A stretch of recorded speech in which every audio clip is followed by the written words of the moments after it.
జగన్మాత శాకంబరీదేవిగా అవతరించిన మాసం ఆషాఢమాసం. అంటే ఒంటి నిండా పచ్చి కూరగాయలతో ఆవిర్భవించి ప్రకృతిని ఆహార సమస్యల నుంచి కాపాడిన మాసం ఆషాఢమాసం. ఈ మాసంలో వారాహి అమ్మవారి పేరుతో భక్తులందరినీ జగన్మాత రక్షిస్తుంది.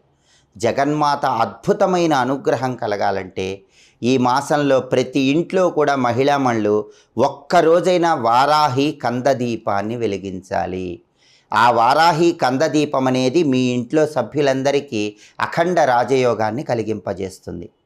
ఈ వారాహి కందదీపాన్ని ఎలా వెలిగించాలంటే ఈ మాసంలో ఏ రోజైనా సరే వారాహి అమ్మవారి విగ్రహాన్ని లేదా చిత్రపటాన్ని మీ గృహంలో పూజా మందిరంలో ఏర్పాటు చేసుకోవాలి.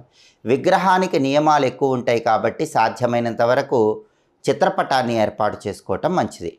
వారాహి అమ్మవారి ఫోటోకి గంధ